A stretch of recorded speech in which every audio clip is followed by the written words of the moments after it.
working theory, aliens. Hey, listen, hear me out. Okay. It can only be aliens at this point. Can I tell you something? Yeah. Can I open up to you a little bit? Yeah. I had a fear when I was little because some asshole put this in my head when I was like 8 years old. Uh-huh. The idea that humans can spontaneously combust. So it's either aliens or spontaneous combustion. Maggie, what do you think, girl? Scale of 1 to 10. Somewhere in the middle? Julian Pensacola. Patrick Hines, banana.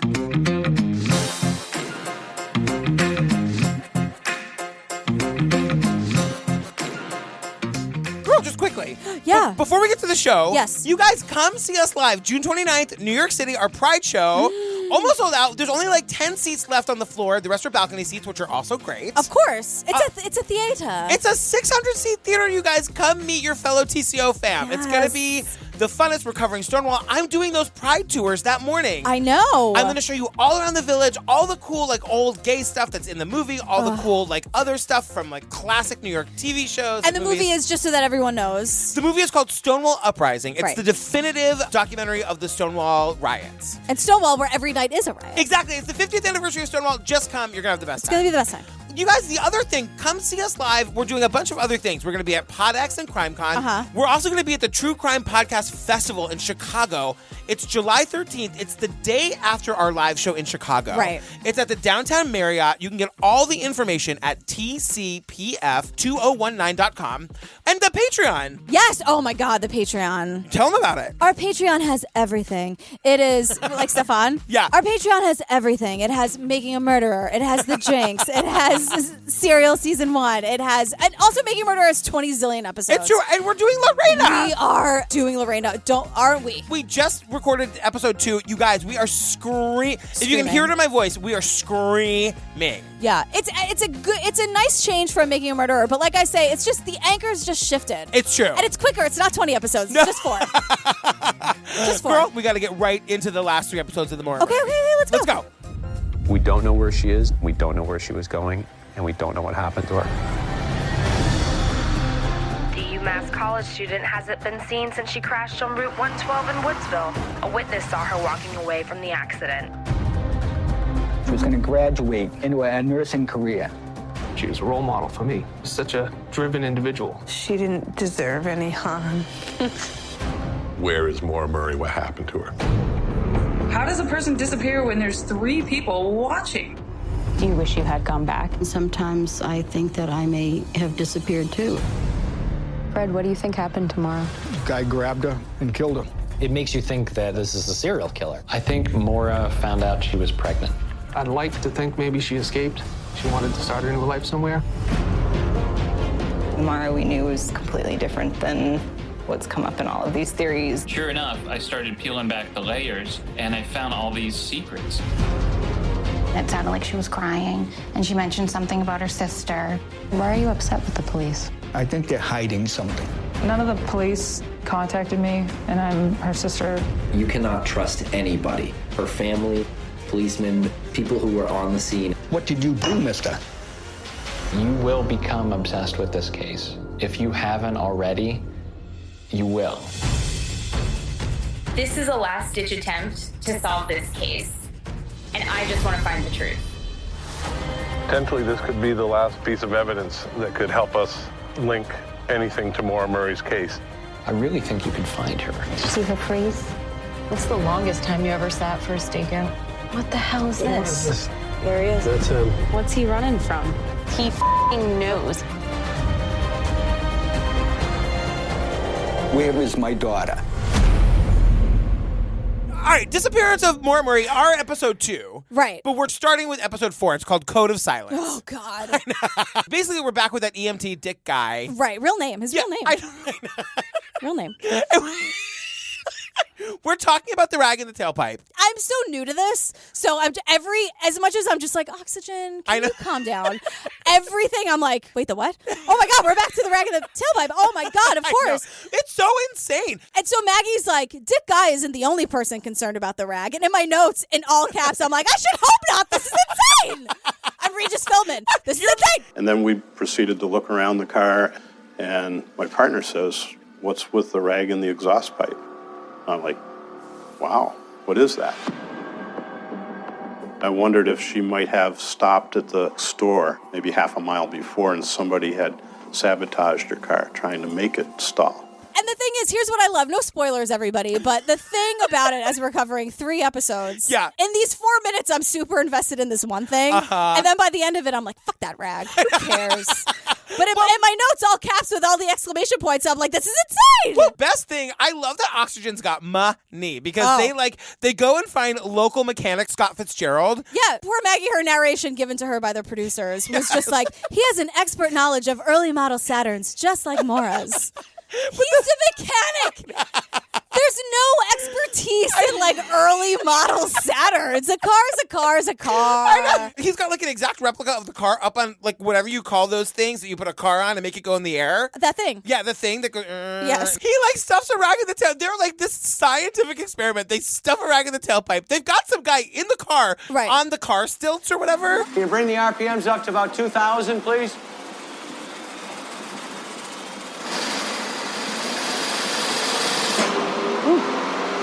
Wasn't long at all. Kill it. The rag gets blown out of the tailpipe in 2 seconds. Yeah, they try to recreate it, and it's like, and a 5, 6, they can't even do the count off of the 5, 6, 7, 8, and it's out on the floor. And it's just like, it's like this awesome shot of, in my mind at least, of the rag like flying out, and then it's like Maggie and Art, their eyes together watch it, and then just like, we see it on the floor, and it lands right perfectly in front of their feet. And then we just get a shot up at Maggie and Art being like, well, I guess we're off to our next dead end. Here's the thing, though. It was Fred that told Maura to stuff the rag in the tailpipe. Because Maggie and Art are just like, who told her to put the rag in there and why? Right. And Fred's like, me. Right, I know, I know. Hands up, girl, I did. And here's why. And then gives a story where I'm like, I'm sorry, what? I know. He's telling his daughter, like, look, you're driving this jalopy. What does jalopy mean? I don't know. It's from Archie Comics. It's like an old, take my old jalopy. You know that old song from the 40s? Whatever. It's a shitty car. She crashes every car she's ever been in, apparently, from what I've learned. I'm new to the case. But so Fred was like, hey, girl, don't drive the car at all. Please don't drive it. It's going to fail on you and you might crash it again. But if you do have to drive it, you have to put a rag in the tailpipe because if you see the police, you have to get by them because if the police see you, they'll see it smoking like, rah, rah, rah. And the police will pull you over and then you'll get in more trouble or something. But here's the thing. This has to be a lie because based on this very scientific test we just did, the only way the rag could have been in the tailpipe would be if somebody put it in after the car stalled. Because if it had been in the tailpipe while the car was at a cruising speed, it would have been blown out. Right. Yeah. And it's based on this very unscientific test. 100%. Fred, I'm on your side. So then what's the point? I don't know. Is he... No, it was aliens. And it's like, absolutely. Now I'm just like, but wasn't it? Because, so Maura would have to get out of the car after she had crashed, get this rag that she had, in case, and in front of these 7 witnesses, put the rag in. Wouldn't that be suspicious, too? Nothing about this makes sense. We also have 3 episodes to get to, and we're 5 minutes into the first one. Okay, great. So this is where we get, once again, Fred didn't have a great relationship with the cops. We know this. Right. Right. Even I know that. Fred felt like the police were not pursuing Maura's case properly or sharing enough information with him. So, he sued the state of New Hampshire in 2006. State investigators have amassed 2,500 documents in connection with Maura Murray's case. Fred Murray's attorney says keeping the file secret is against the law. His lawsuit went all the way to New Hampshire's Supreme Court. The state won. The police can't give out the evidence. It's an open case. And they need to preserve the evidence so that when they do find the killer, if God forbid she's actually dead, which you guys, she is, then if she was murdered, they need to be able to have the killer tell them things only the killer would know. Listen, I understand where Fred is coming from. I actually think that Fred is way less crazy than I would be. Oh, no, you would be off the rails, sweetheart. You would be I'd be living in the vodka wine cooler factory. And I'd be right there with you, but course. holding your hand, pulling you back, girl. Yeah. Don't. No. So Maggie has submitted a request to talk to the cops. This is a big deal because the cops have never talked. Yeah, they stonewall everybody. Because they're cops and they have to. So Assistant District Attorney Jeff Strelzin agrees to sit down with them. He never does interviews. He's been on the case since day one. And apparently, according to Reddit, he's why the cops stay silent. And the whole idea is that the cops are like covering, they botched the investigation or they were in on the murder and they're covering for each other. Strelzin is here to set the goddamn record straight. So he's like, hey, girls. Here's the deal. We don't know anything. We don't know where she is. We don't know where she's going. We don't know what happened. We've done tests. We've talked to psychics. We've done it all. It's true. I have nothing for you. Oxygen, pay me. Pay me my day rate. I honestly think that Strelzin sees this as an opportunity to put some of this shit to bed. You know, the idea that the local police did something to Maura Murray, what is that based on? People want answers. They don't like loose ends, so they start to point fingers. I get it. But that's not evidence. My question for them is, well, what in particular did they do wrong? That's not what happened here. No, right. The cops aren't the bad guys in this instance. Not today. Right, exactly. So, you guys, it's the 13th anniversary. First of all, we meet this guy, John Smith. Can we also have a new word that's not anniversary? Yeah. Anniversary seems really... celebratory? It seems like not the right word. I would love to have a different... I don't have an option. Right. I have nothing to contribute. I just wish we don't have to call it that. So we meet this guy, John Smith, who apparently I just blocked on Twitter. Yeah, so John Smith, real name? Question mark? Yeah. He basically is a cop from 20 years ago. Yeah, and he's a local New Hampshire resident, and he wants to help. And he's got like the blessing of the Murray family. Exactly. So he's working with them. Quick question that is not addressed. Mm-hmm. Why is he not a cop anymore? That I don't know. So the cops were just like, hey, knock, knock, knock. Hey, John, can you not mess with this? They said, look, you're interfering with an investigation. If you continue, we will arrest you. So to me, that's telling. There's something there that they didn't want me to know. And that's what drove me. The Murray family gives him his blessing, but the cops were like, can you stop meddling? And he actively said, no, I'm going to keep meddling. You know, usually people will say, like, the truth is somewhere in the middle. Uh-huh. He is very much on, like, the cops are totally behind this. Right. They screwed everything up. And it's like, even if you end up being right in the end, during the journey of the story, I'm always going to be like, if you're so a zillion% on one side and you're not gonna budge, that makes me go, I totally agree, because you get one track minded. Yeah. And it's how people get falsely convicted, by the way, where like you have a story and then you just get the evidence to match the story you want. So can we take a quick break here and talk about James Renner? So we came pretty hard for James Renner in our last episode. Sure did. We thought his theory was pretty bonkers. Mm-hmm. James Renner reached out to us via email the second our episode dropped. Look, did you know that James Renner was a listener? No, apparently James Renner, according to his email, is a listener. Which is... Yeah, we fucked up. We said that he said something in his book that he says he didn't say. We didn't read the book. I went back through. I took it out. I emailed him back. I said, James, we covered the documentary. They said you said this. Whatever.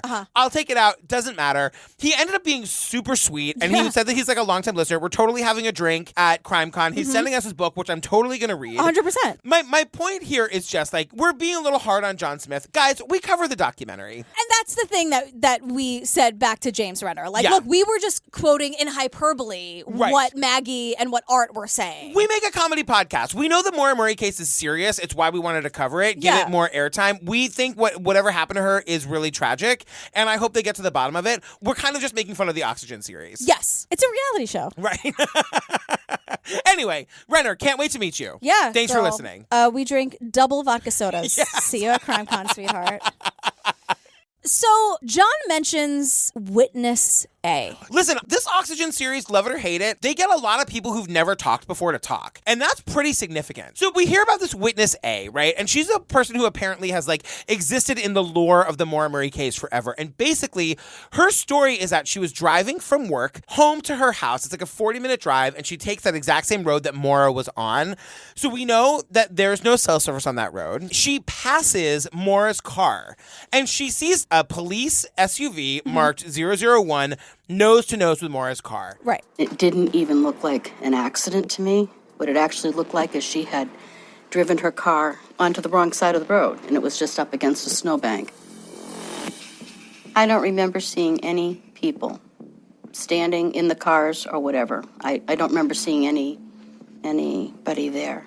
Here's the thing. Based on when she got cell service back and she made a phone call, if you do quick math, her story does not add up with the official story. No. Which is that 7:25, Maura has the accident. 7:27, like 2 minutes later, Faith Westman, one of the witnesses, calls 911.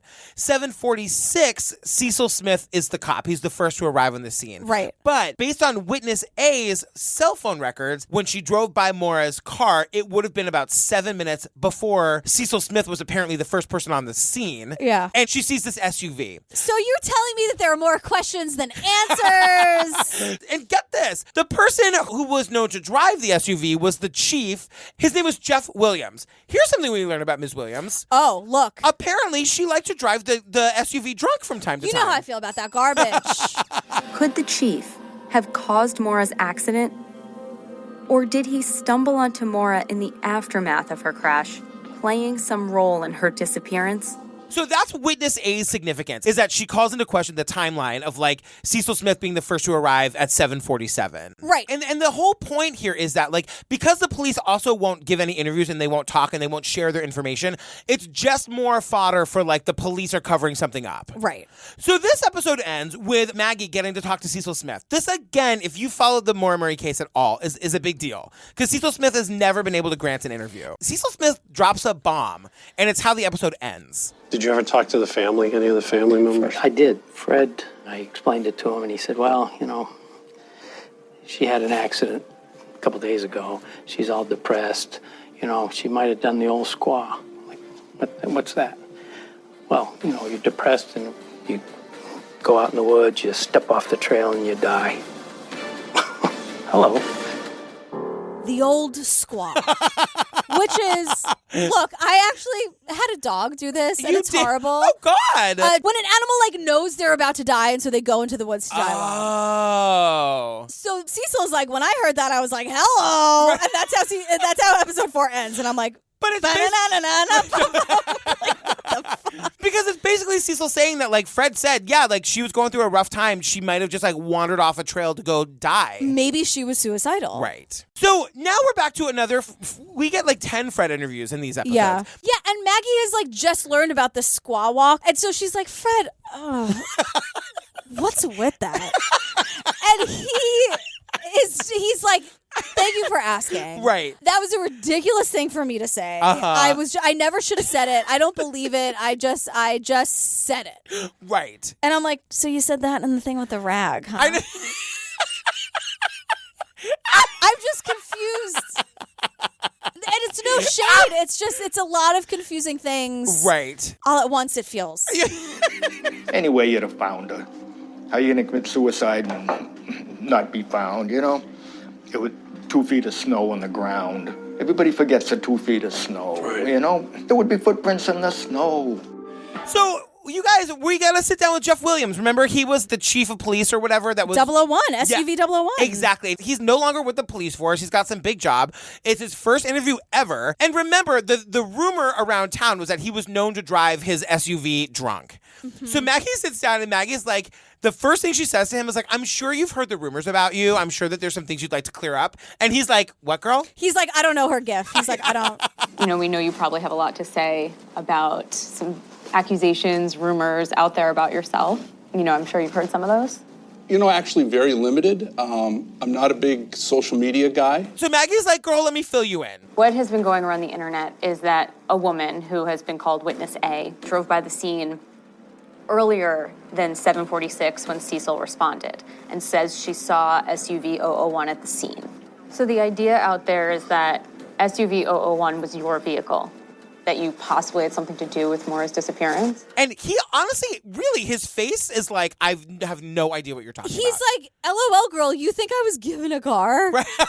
You think they were like giving out like fancy SUVs? And Maggie even says like all the cop stories match up. So just before we move forward, she doesn't think they were involved. It's not some big cover up. Right. They're just doing their goddamn jobs. Right. And the thing is, they have to zip their traps because it's the biggest case ever now at this point. Reddit is going bananas. Right. They're not going to give anybody a little breadcrumb. Right. No. Right. Kitchen is closed. All right. This guy, Todd Borgatis, shows up. I feel like he's actually going to give us some answers. A 24-year veteran with New Hampshire Fish and Game. He was the supervisor in charge of the official search for Maura, which commenced a day and a half after she vanished. How many search and rescue missions have you done? I'd say I've been participating and managing in the hundreds. Wow. And how many of those are still outstanding missing people? There's still 2 that are unfounded. And Maura is one of them? She is. Basically, when you put this guy in a case and you want him to like go find the body or find the person, he finds them. We searched the immediate area, and then we had them cone out and go several miles away from the area. That helicopter is also equipped with a FLIR unit, which is forward-looking infrared. So had she been out there and giving off any heat signal, they would have been able to pick that up. After covering probably 10 miles distance, the end result was we had no human foot tracks going into the woodlands off of the roadways that were not either cleared or accounted for.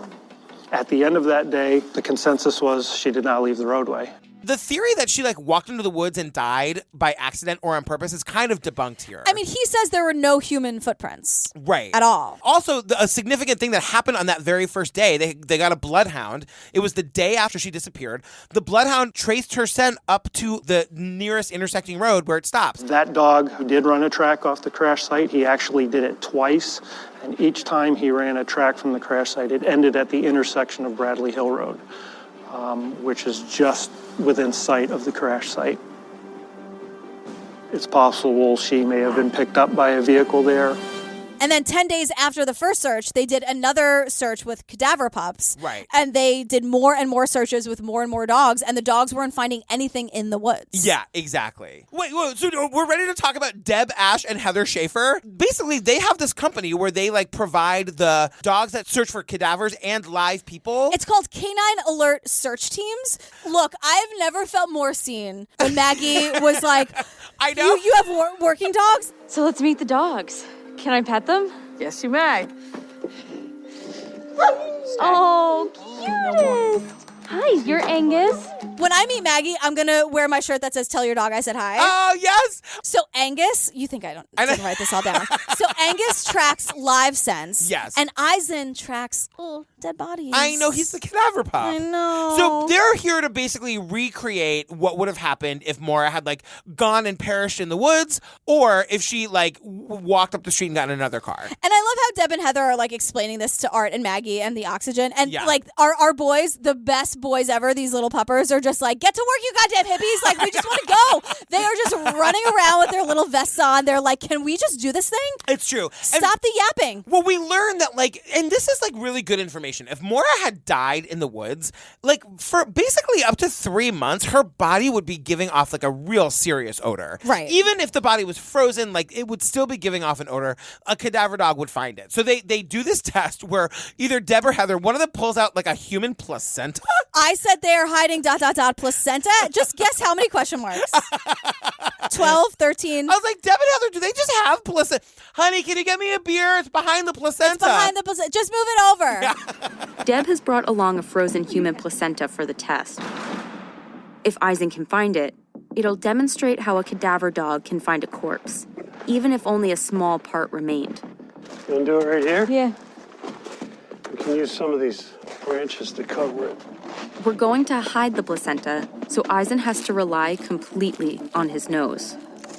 So they're like, "Hey, you ready, Eisen? And search. Eisen, sweetheart." I know. He finds it in 5 minutes flat. And he adorably, like, when he finds it, he's just like, "And laying down." And I'm like, this is my calling. Yeah. And then the other pup, what's the other pup's name? Angus. They do the other test where they, like, they... With Maggie scents! I know. Oh, I'm so jealous! Now, it's time to test the skills of Angus, Heather's tracking dog. Unlike a cadaver dog who is looking for a dead body, a tracking dog will follow the scent of a living person, using an article of their clothing or something from the person the dog is tracking. According to the police account, I'm walking the exact path Maura took away from the crash site. And I'm going to get picked up in exactly the same spot the police tracking dog stopped when he lost Maura's scent. And so basically the dog tracks the scent to exactly where they said that Maura's scent was. And at the end of this, they're like, yeah, she wasn't in the woods. If she had been in the woods, the dogs would have found her. Also, there's no question about it. If she had been in the woods, the dogs would have found her. Also, Angus is wearing snow boots. I can't. I know. His little snow boots, little working pups. So you guys, Maura didn't perish in the woods. I don't think she did. No, I don't think so either. She got in a car. For better or worse, she got in a car. Yeah, every option is horrifying. I mean, you know what I'm saying? Yeah. Like, it's just like, so she didn't perish in the woods, which is great that maybe she didn't have like hypothermia or something. Right, yeah. But that means that we're left with something also truly horrifying. So you know who agrees with us about our theory that she probably was abducted and murdered? Maggie. Right. So Maggie goes through like all the 5 scenarios. It's like either she ran away, there was a police cover-up, it was suicide, she died in the woods, or they land on the most likely scenario. She got into a car with somebody and was met with foul play. She was murdered. So now we're back to John Smith, who's the Murray family investigator / Kind of. former cop. Yeah. And he's like, look, this community is real weird. We got a lot of creepy weirdos up in here, so your guess is as good as mine. And then he points to the Loon Mountain 3. We talked about them a little bit in the last You were very excited to get into them. One of the local rumors is that Maura was supposedly picked up at the vehicle by 2 or 3 guys that were headed to the mountain resort. And they grabbed her from the scene, told her that they could get her out of there, and they ended up at this party, and during the party, Maura ended up ODing. And they didn't know what to do. The Loon Mountain 3 ends up being kind of a non-event in this series. Apparently, these are 3 actual people, and they know who they are. These guys were never charged. Right. So the Loon Mountain 3, it's kind of a non-event. Yeah, and then we get into like Israel Keys, who would like prey on people who were lost and then leave murder kits all over New Hampshire so that he could be prepared to murder at all times. Yeah, so Israel Keys is a serial killer, because that's kind of the other theory. Is like, is it possible she was picked up by a serial Also, killer? I'm never sleeping again. People leave murder kits so they can be ready to murder people. The most recent episode of Crime Junkie is all about Israel Keys. If you haven't listened to it, go listen to it. Some people have like go bags. I know. Murder kits. Murder kits. Never leaving my house again. No, I know. So we're going to move on to the A-frame house. Okay, it's just all question marks. I know. I am obsessed with the A-frame house. Okay, so the A-frame house, is that like, why is it called the A-frame house? Like, if you look at the house, it actually looks like it's an actual like looks like a cabin. Right, but the roof comes all the way down to the ground in like an A shape. Okay, I think that's why they call it the A-frame house. It's a kind of house, I Sure. guess. So basically, like, there are these 2 brothers who live in this house, and one of them like sort of rats out the other one. One of them came forward, this is months after Maura disappeared, and said that he believed that his brother could have something to do with the case. And he called Mr. Murray and said, I found a knife in the glove compartment that had blood on it. They ended up getting this knife to Mr. Murray, and Mr. Murray tried to give that knife to the New Hampshire State Police, and they refused it. He sent it back again, and they accepted it the second time. They take it, but they never tell anybody if they ever tested it or They not. like accept it the second time. Right. Like, I don't understand. And then apparently back to the puppers. So they bring dogs to this A-frame thing, Yeah. and the dogs go crazy in some closet. So the closet's kind of big. So our very handsome Maura Murray boys, Timmy and Lancey, they made a documentary. Don't forget, it's on Amazon. You can watch it. It's really good. And it's called? It's Finding Maura Murray, I think is what it's called. So they actually get invited to go to the house for part of their documentary, and they go into this closet, and there's actual like blood on the wood paneling of the closet. Right. Do you think that's blood? I mean, more than likely it's human blood if it's up here in this room. Right. The closet. Yeah. You know, there's not going to be a bloody deer in the closet. We actually took wood chips from that closet, and I have those in my possession. If it's really blood they saw, could it be Maura's? Have you tested the wood chips? I haven't tested them yet, no. And Maggie's like, well, we're getting this shit tested right now. Right. Closing credits on episode 5. Right. On to episode 6. Wow, we tore right through that one. Right. You guys, in episode 6, we get a psychic and a hike through the mountains. I'm so excited. Well, look, Maggie is right there with us because it's like opening on episode 6. She's like, look, question marks abound. We've hit roadblock after roadblock after roadblock. We have nothing to lose. So why not do something, ellipsis, controversial? And I'm like, Maggie girl, what do you have in store? Pass the popcorn. Medium Alison Dubois has been helping solve crimes for over 20 years. She's worked with police departments in Arizona, as well as the Texas Rangers. She's even had a TV series made based on her life experiences. It's called Medium. Art and I have invited her to New Hampshire. They get the medium from the show Medium. Not Patricia Arquette. No, the medium from Medium that Medium is based on. Exactly, which apparently is a real person. Her name is Alison Dubois. Alison Dubois. She relies on the kindness of strangers. Allison! You guys, that's a Streetcar Named Desire joke. Maggie! Maggie got it. Maggie totally got it. All right, so Alison Dubois shows up. And here's the thing. They say that, like, she didn't know anything except she was being flown into Concord, New Hampshire. About, like, a case. No, here's the thing, you guys. I totally believe in this shit, so, like, I'm not... Oh, you do? I totally do, too. So I'm not saying anything about Allison or anything else, but let's say Allison isn't for real. She knows that she is being flown by the Oxygen Network to New Hampshire for a missing woman. Like, it wouldn't take me more than 5 seconds to figure out who I'm going to go investigate. Right. She signed a contract. Right. Exactly. And a release form. I do believe that she didn't know, though, due to her own code of ethics. So your process is you know nothing about this case at all? I know nothing about this case. If I knew something about it, I actually couldn't work it because otherwise it taints what I get when I go to a crime scene, and I really want to go off of nothing and just go off of my impressions, and then I convey that information to you, and then you ask me either to take it further or let's go down this road, let's look at that, and then I go there. So I like to start with a wave of nothing, so it's pure. The first thing Allison says is like, this perp is a Ted Bundy type, and I'm like... She's like unassuming, handsome. Maura knew this person, but he also might be a serial killer. It's just like more and more questions where it's like, she could be the only victim. Maura could be the only victim, but also she couldn't be.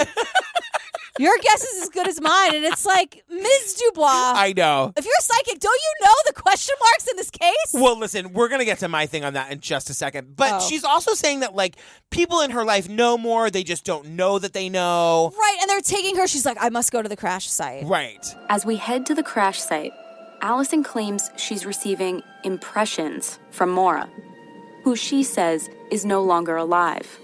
Allison is relaying these impressions to us.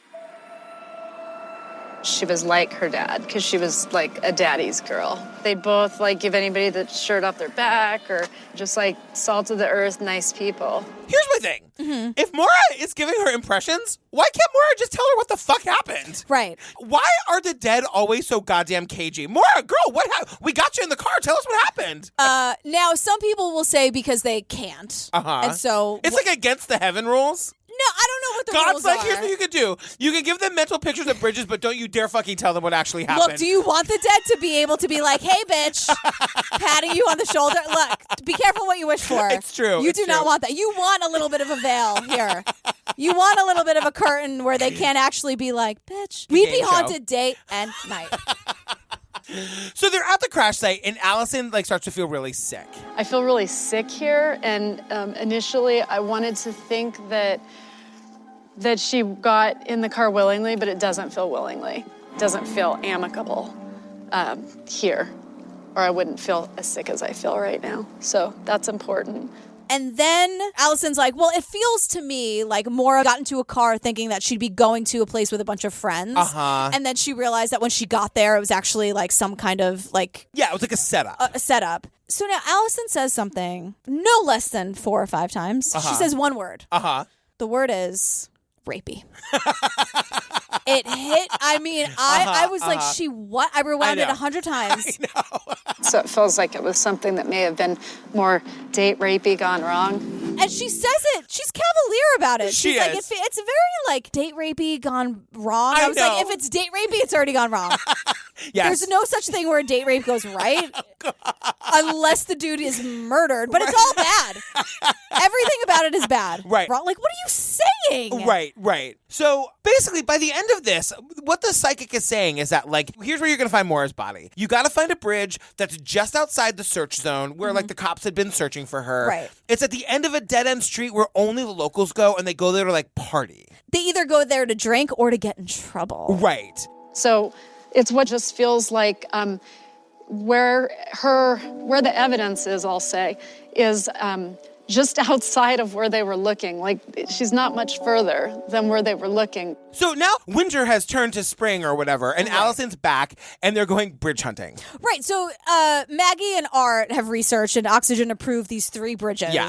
And so they're like, bring Allison there and see if she feels anything. Can I just say, Allison is not into it. Which I kind of love, that Allison's like, I don't like any of them. I'm feeling nothing. I got nothing. Yeah, they go to Bridge 1, Bridge 2, Bridge 3. She's like, she's not here. She's not on any of these bridges. Like, this one's creepy. Not creepy enough, though. This one kind of looks like it. No, not feeling murdery for me. Like, and good for her for not, like, trying to just be like, I knew I was right. I kind of I respect that. Yeah, 100%. So that was a psychic. Thank you for joining us. So, you guys, we're back to the Maura Murray boys. We are about to go on a caper with my Maura Murray boys, Lancey and Timmy. So remember the coordinates? Yes. I cut a lot of this out of the first episode for time, but basically, James Renner at one point had been emailed these like longitude, latitude coordinates. In a very threatening way, like, stop looking, she's right here. Yeah, and like, then like weird. It was very weird, and like Lance and Tim were gonna go, but then they felt like threatened, so they didn't. So like now, Maggie is like, we've crossed out, the police aren't involved. We don't think the family's involved. We don't know about this psychic. So she's like, the only thing we have left are these coordinates. She goes back to the Maura Murray boys, and they're like, all right, look, like last year we decided we were gonna like hike to the coordinates. They made a reservation in Lincoln, New Hampshire. They get this tweet like the day of like that they're gonna go on the hike. We got tweeted a penny. The year of the penny was 1982, which is Maura's birth year. The tweeter was like a skull and crossbones logo. And the more we looked at it, the more it started to come together. This was the day before we were going to stay in Lincoln. Lincoln is on the penny, and the year on the penny was Maura's birthday. Which is creepy.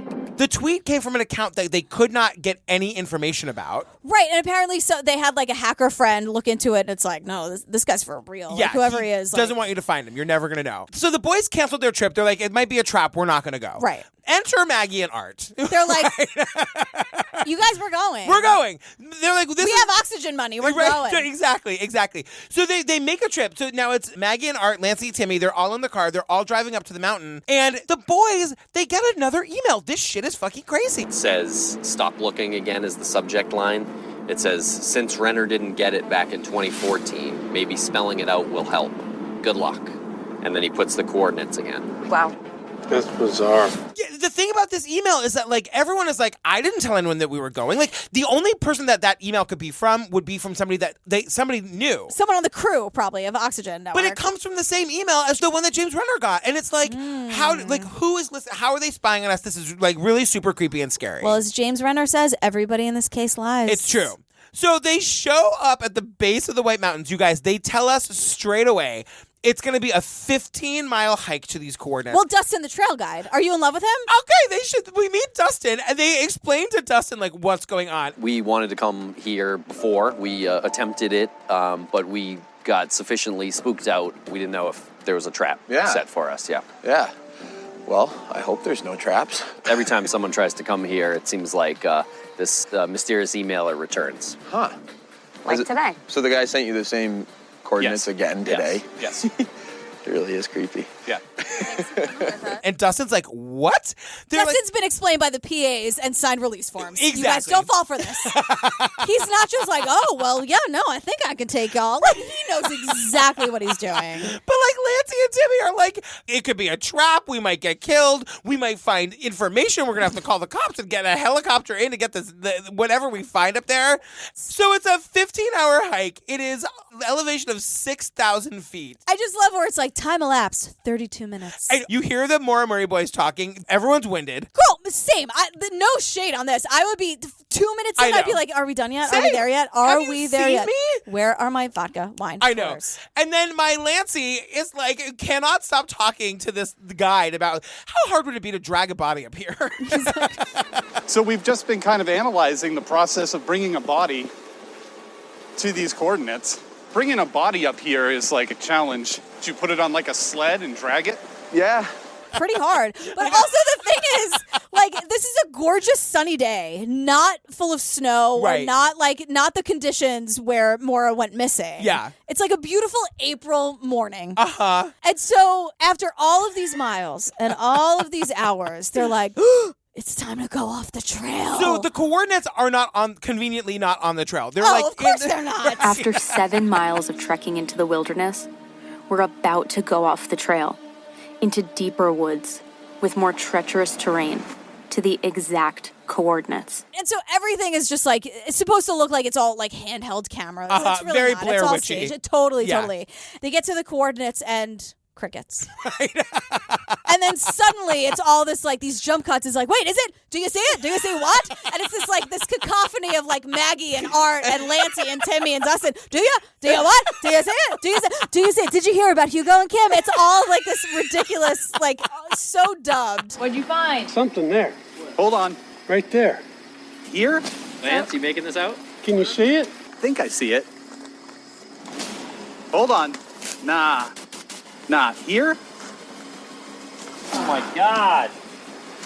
There's a bright green something down there. One of our Maura Murray boys are just like, Nah, it's nothing. It's just a tree. it's just nature. Yeah. It's literally a tree. It's actually nothing. No evidence, no trap, no Maura, no information, more question marks. Can we talk about how ridiculous it is to drag two podcasters into the nature? Look, I'm not doing it. Again, this is no shade. These boys are, I think they are the cutest boys in America. Right. But every shot of them, they're like hunched over, breathing deep. At one point, Timmy is just like, there's a shot of him. He's got a mosquito net over his face. Girl, same. I know. I would have 100 SPF. I know.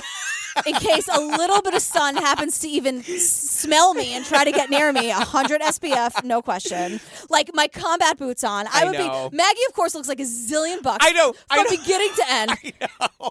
Not a hair on a face. Whatever primer she does on that eyeliner, girl, give me your info.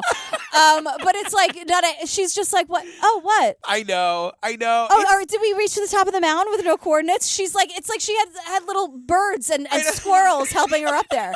She's flawless. I know. Every step of the trip. I know. I would be a combination of Tim and Lance and Art, just like, how do we? Can you pass the? What do we have? Who has a stash? And my eyeliner would be. It looked like I got punched in the face because my eyeliner would just not hold up. I'm telling you, I would have made it a third of the way. Lancey and Timmy made it the entire way. I've been like, you just know what we leave would me. do? We'd be like, we're gonna go this way. Turn around, head to the bar. Totally. We're gonna. One of our doggos has a scent over there. We're gonna follow it. We're going drinking. I really feel like I would just look at the rest of the team and be like, "You go. I can't. Save yourselves. You just save yourselves. Just leave me." So whatever. We come down off the mountain and again, no answers. Nothing. But the DNA is back. The wood chip DNA. Exactly. So it's human. It's from two people. Yes. And she says like one of them potentially could be Maura. You fell for that. I totally fell for it. And then, of course, it turns out that it's completely useless. It's like, how can you legally, as a doctor, be like, it could be Maura's, and then it's like, actually, we have no idea what the fuck we're talking about. Chuck West of New Hampshire's cold case unit told us that since the sample of blood taken from the wood chips is so degraded and the chain of custody so unclear, that it would be impossible for them to identify if it's Maura's blood. It could literally be the blood of almost anyone, and so it would never be admissible in court. So that turns out to be a big nothing burger. And then with extra cheese. So then, Maggie and Art go to see the Murrays, and we're wrapping it up. But apparently, some good news, I guess, is that the cops are starting over and starting to re-interview everybody. Yeah, and so like the whole people kept saying that they were reopening the case, and they weren't because the case was never closed. Okay. But what they're doing is they're establishing task forces, and they're, according to the end of the episode, they're really taking another hard look at the case. Law enforcement's re-engagement in Maura's case is promising. The state has even agreed to give us a piece of evidence that they've never before released publicly: the ATM footage. And then we see that ATM footage. It's really sad to watch the family watch this. It's a series of shots taken every 3 or 4 seconds. So it's not like an actual video. Right. That's Maura. Do you recognize that jacket, though? I don't. Yeah, I don't either. I don't need to. It's Maura. Oh, I know it's Maura. And the dad is just like looking at, oh God, this broke my heart. Yeah. The dad is just like watching it, and you can see they're watching it over and over and over again. Yeah. And the dad, it kind of ends with the dad just being like, Maura knows that we're pulling out all the stops. Come on, kid. We'll find you.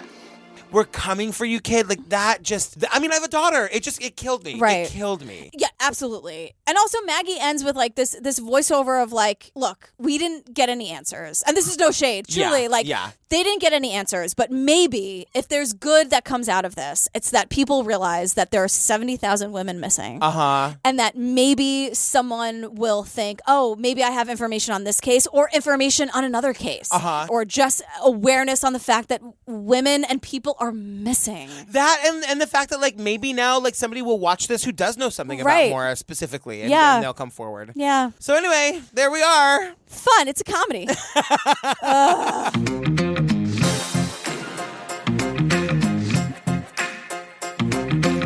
Oh, you guys, we did it, girl. Thank you for doing this with me. I've been wanting to do this with you for so long. Well, thank you for taking me on this journey. What do you think happened? What's your theory? Oh, my theory is something horrible. You know, I always trust the dogs. And jokes aside, like the fact that there were so many dogs and they did so many searches in the woods. I think maybe she trusted somebody, or maybe, I don't know, maybe she didn't know the person, but I think she got into a car and something bad happened. Yeah, that's where I am too. She definitely didn't commit suicide. She definitely didn't like run to Canada. No. You know, the police weren't involved. If she had been out there in the woods, either accidentally or on purpose, the dogs would have found her. But, you know, I'm fascinated by the mystery. You guys come to our Pride Show, June 29th, Saturday, New York City. Listen, it's really selling out. We're really, really close to selling out. I'm doing Pride tours that morning. Everybody who gets a ticket who wants to come on my tour is invited. We're going to make sure you get on the tour. I couldn't be more excited. Oh, it's going to be a laugh, cry riot. Yep. Not unlike Stonewall over every night's a riot. Breaking news, you guys.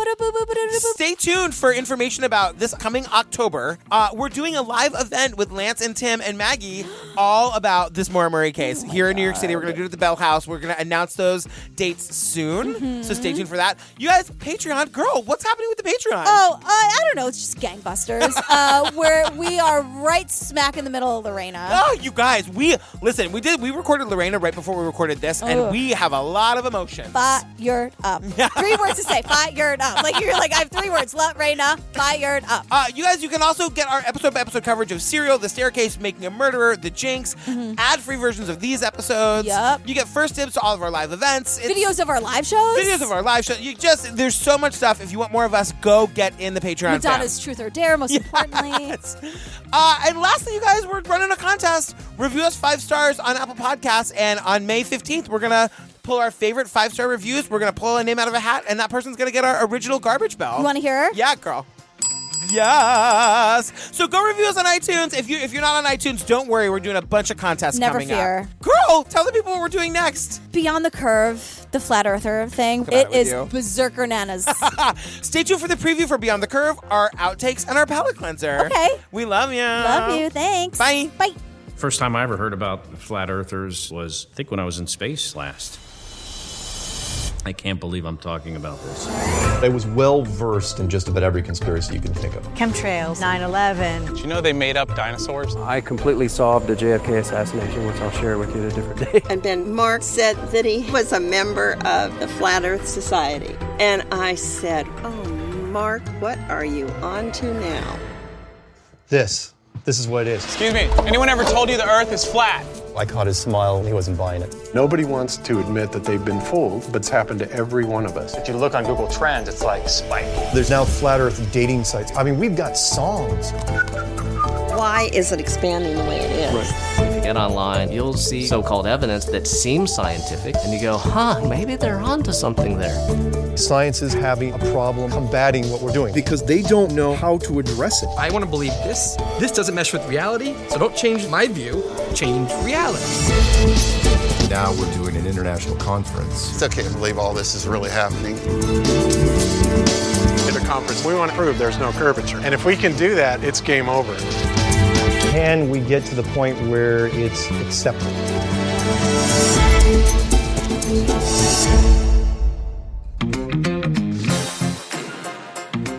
We'll find out later that, like, it was Fred that told Maura to stuff the rag in the tailpipe. Oh, we find out right now. Right. So that's later than a second ago.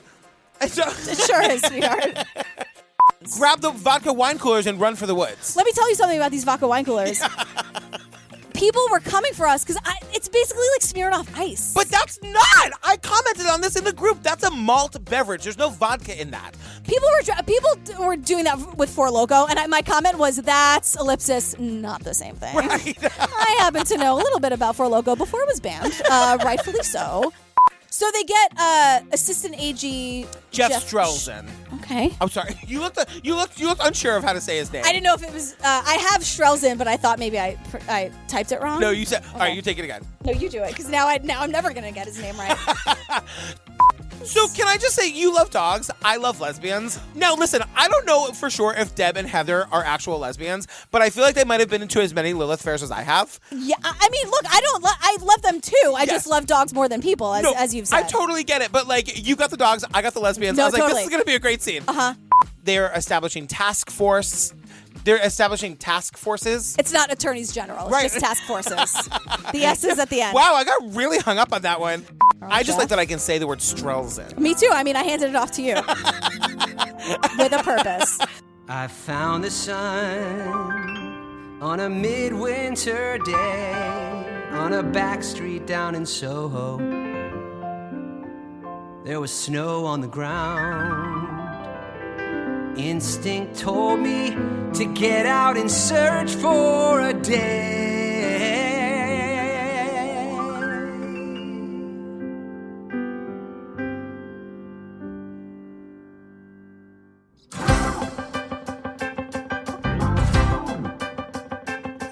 Hey, there goes a chic baby on her way to a coup d'etat. There goes a fella like me looking for his day. There goes a boy in his mama's arms. You can say what you can say. There goes a lover sitting and writing this song. I'm sitting on Green Street and I don't need money, honey. Green Street, watching the world waltz by.